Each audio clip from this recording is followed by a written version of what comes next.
So, Acho, do you like Kevin Durant taking blame for the Nets season? I love it, actually. I love Kevin Durant kind of taking that ownership and saying, put it all on me. Y'all can put the squat rack on me. My shoulders are broad. I can handle it. I think he's wrong, but I do, in fact, love it. Slick, I don't think that Kevin Durant's injury is the fault of the downfall of the Nets season. Because truth be told, when KD and Kyrie play together, they're 7-6. When neither of them play, they're 33 and 32. Right. So they have one more win than loss when KD and Kyrie are both on the court than when neither of them are on the court. The dilemma was really always going to be the structure of the team, number one, and number two, the distractions on the team. Not the injury on the team. It was the structure and it was the distractions. James Harden coming and going all within a calendar year, distraction and detraction. Kyrie Irving doesn't want to be vaccinated, so he's not allowed to play. Right. But he's still going to sit courtside. Why am I going to sit courtside? Because now I know everybody's going to be in an uproar that I can sit courtside of the game, but I can't play in the game. Distraction and detraction. I don't think it was Kevin Durant's knee injury that truly derailed this team. Now, clearly, Kevin Durant's injury is what moved them from solid top seed in the East to now all of a sudden fighting for a playoff spot. But even if that team was all together, because we saw that team all together last year, yes, there were injuries, there weren't injuries, they still underachieved as it pertained to the names on the back of the jersey. I like KD taking it. I genuinely do like KD taking the blame and saying, you know what, put this on me. But we just can't let somebody get off the hook because they're like, you know what, no, I did something. Like, I'm going to cop to a lesser crime as opposed to copping to the crime of the structure of the team. Because you, Kevin Durant, Kyrie Irving, are the one who brought Steve Nash on to be your head coach. You, Kevin Durant, Kyrie Irving, are the one who recruited James Harden to come join you and form a big three. But then you, Kevin Durant, and Kyrie Irving, are the one who helped escalate and elevate James Harden to move over to the 76ers. So often, and I've been guilty of this as the youngest sibling in the house, you can get away with crimes by copping to a lesser one. Yeah, Mom, I was late for curfew. You ain't gonna tell her you wrecked the car. Hopefully, by apologizing for skipping curfew, she lets you off the hook for wrecking the car. I understand Kevin Durant copping to the lesser thing. He got hurt. Can't nobody fault you for getting hurt. But even if KD was healthy, the Nets still have a whole bunch of how well did copping to the lesser crime ultimately serve you? Not at all. And that is exactly my point. Kevin Durant trying to suggest that his injury is what derailed the season is not being honest. And Acho, I'm surprised because what I've always appreciated about you is that no matter where your heart lies, you will go with the truth. And the truth is, as you just laid it out. The truth is that KD's injury contributed to their season going sideways. But it is not the truth. The truth is that his friends deserted him. Who is Kevin Durant? Kevin Durant is the leader of the Nets. Is he not? Do we have any dispute about that? If you're the leader of a team, sometimes you have to tell the truth, even if it hurts those around you, even if it hurts your friends on the team. His friends deserted him. Kyrie Irving's stand on vaccination hurt the team. James Harden deciding to dip because of presumably Kyrie's stand on vaccination whatever it was, hurt the team. So by him saying, no, where we really got derailed was my injury, is not acknowledging what really happened to the Nets this year. And if you don't acknowledge what really happened, then how can you get yourself to the place where you do what is necessary to have the season that you want to have? Because as of right now, he's suggesting, Kyrie, you can do whatever you want. You can be a part-time player, and we're going to be okay as long as I'm healthy, which I don't believe any of us see as the truth. So that's where I don't like him taking it on himself because he's the leader of this team. And the one thing I always appreciated, whether it's Giannis, whether it's Steph, like whenever they say something, I never question the accuracy or the truth of it. They're telling, like, I agree with what they're saying. They're giving me an honest appraisal.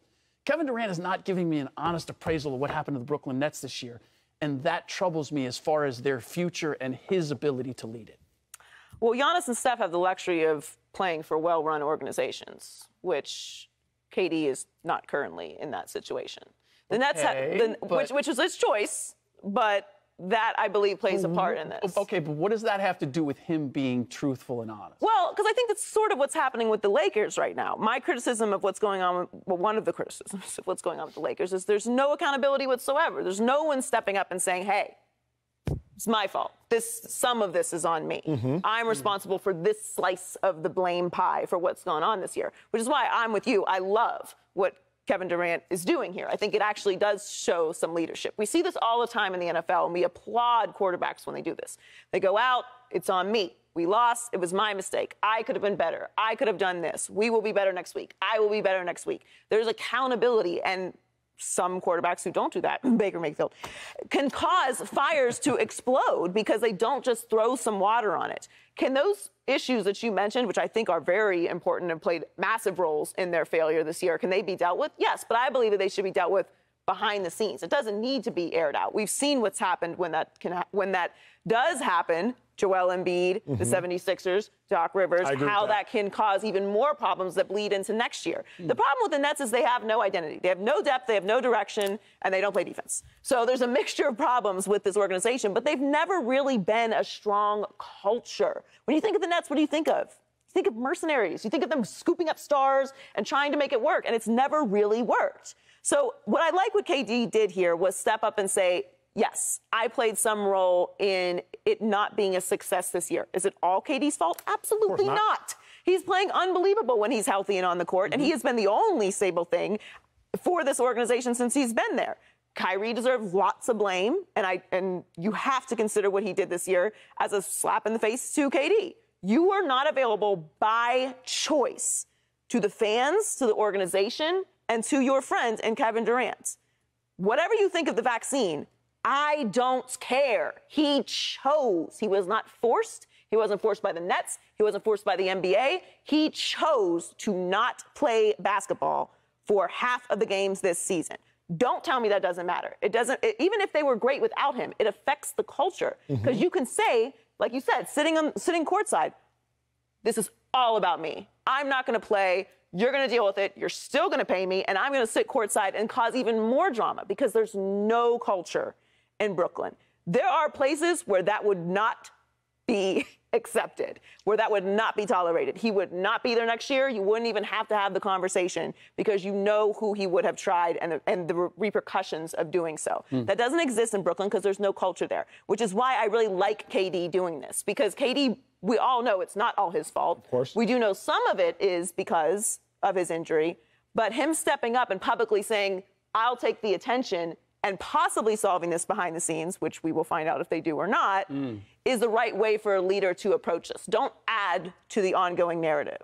I'll give you that. And the reason I'll give Joy that slick is because remember when Embiid told us the truth? Playoffs. Was it last year? Ben Simmons doesn't take that shot. All of a sudden, Embiid goes to the podium, and he is incredibly honest. Well, you know, I think the game turned when, you know, we just should have shot. Like, he was so incredibly honest in that moment. I think that led in large part to the decay of Ben Simmons' mental stability as it pertained to his time in Philadelphia. Maybe because honest. Ben Simmons did not play a lot of games, nor has he played many games since that moment. Now, I don't have as big an issue. No, not I don't have as big an issue. The bigger issue with lying to other people is actually lying to yourself, Joy, and this is where now I'm with Slick. It's not that KD's lying to us about the injury and KD lying to us about how the injury affected the season. I think where Kevin Durant is lying to himself is that the issue with his success with this organization, and truly you could argue the issue with his success or not maximizing or having optimal success over the course of his career, is with chemistry more than injury. We keep talking about, well, when we have all our pieces together, well, when everybody's healthy, well, when we're full go. You're with Russell Westbrook, you dip. You're with Steph, Clay, Draymond, you dip. You bring in Harden, Harden dips. You partner up with Kyrie, Kyrie dips during home games because of a personal decision. We can blame it on the injury, KD, but it's not actually the injury that's the issue. It's the chemistry that's the issue. So why is chemistry always and forever an issue? That is my true problem. Don't lie to me all you want. Yeah. But when you lie to yourself, that's the problem. Kevin Durant is one of the most talented basketball players the game has ever seen. He should have significantly more than 2 NBA championships. We all know that. If you are that great, which he is, and Bunk being that great, if you have played with that much talent, which he has, how do you only have 2 chips to show for it? So it's not a matter of injury that's the deterrent to their success. It's a matter of chemistry that is the deterrent to their success. KD is talented as he is, and there might not be a more skilled basketball player playing right now. How come there is always drama that follows? Whether you are attracting it or you seek it, it's following you, Kevin Durant. And I think that is really what's to blame for the next season, not a lower leg injury. You ran track. Of course. Yeah. I threw I can shot tell, and disc, because but I you love track. Oh, you didn't run track. Okay. He did field. Well, he did the field part. Okay, of the track. calm down. Yeah. Calm down. Because you handed the baton to me very smoothly here, because you took me right where I wanted to go, which is, number one, I hate being negative about this because, as I said, I'm trying to be more positive. And the kind of play that Kevin Durant himself has had this season has been a joy to watch. He's doing everything he possibly can, which is why this bothers me, one, that I have to be negative about this, because to your point, he says that my injury derailed our season. It makes me wonder, where was that train headed? Because even if he had not been injured, were they on the track to vie for a championship based on what we had seen? I don't think so. They were good, they were better, but they weren't great. So where are you setting your bar? And if you're just going to look at your injury and say, yeah, this is what really took us under, there are a lot of factors. Whether you want to acknowledge Kyrie's part or James Harden, any of that, the fact of the matter is the Nets aren't good enough right now. And your injury is superfluous to that. So it gives me a little insight into, KD, where are you setting your bar? And then it raises another question in my head.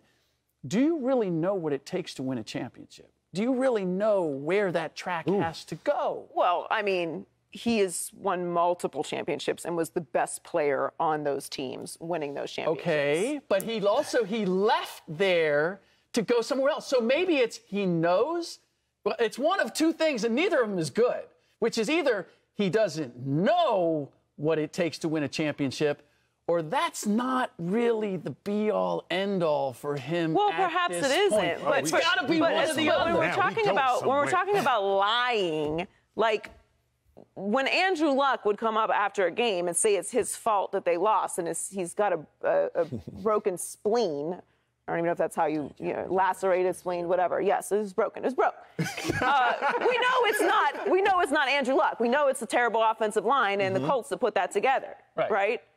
Sometimes you got to lie to people. The government lies to us. Sorry, guys. Big alert. They don't always tell us the truth. The reason for it, you can't handle it. You'll go out and go crazy if you know that there's a meteor coming to the planet. All right, so there are times when it's not a lie. It's just, a fraction of the situation, but for a greater good. I don't need blunt honesty. I don't get blunt honesty, and I actually don't prefer it, because sometimes you have to take the blame for something that isn't your fault for the greater good, even if we all know it's not just KD's injury. So I don't believe that KD thinks, we're not just good because I was out for a month, but it points the direction at something for fans to lessen the reaction to the failure that was this season. I don't need to be privy to all the private conversations between him and Kyrie and Steve Nash and the ownership. Y'all fix that in the offseason. That's when I'll know if you're lying or not. If you run this back, or if you come into next season with the same type of setup and it fails again, then I know you don't know what's going on here. You don't understand that chemistry is the issue. You don't understand that there's a lack of culture. That's when it matters. But I don't think adding to the conversation by calling out all of your teammates publicly and placing the blame on everyone else, because even if he did take some accountability for it, people are going to focus on the blame that he put on his teammates rather than the accountability that he takes on himself in that situation. I wholeheartedly agree. My only issue is this. As long as he knows what the real issue is, but to Slick's point, I don't think he does. One of our bigger issues in society is we only focus on cognitive intelligence. Like, we only focus on how book smart is somebody. But what we all know now as adult, successful individuals in the working world, it's not how book smart you are. It's about your emotional IQ. I don't know the last time I used PEMDAS. I don't know the last time I solved for X. I don't know the last time I did sine, cosine, but I know the last time I had to talk to an individual. Why do I bring that up? Kevin Durant's basketball IQ is through the roof. But sooner or later, we have to start talking about what's the EIQ? What's the emotional IQ? Because, Joy, I don't mind him saying that it was his injury that derailed the season as long as he realizes in the offseason, I got to figure out, why do star players keep leaving me and why do I keep leaving star players? Somebody has to answer that question. Why does Kevin Durant keep leaving NBA MVPs and they talent, Russell Westbrook? And why do they keep leaving him, James Harden? Until you can solve that question, the injuries don't matter because that's not what's really keeping you from a title.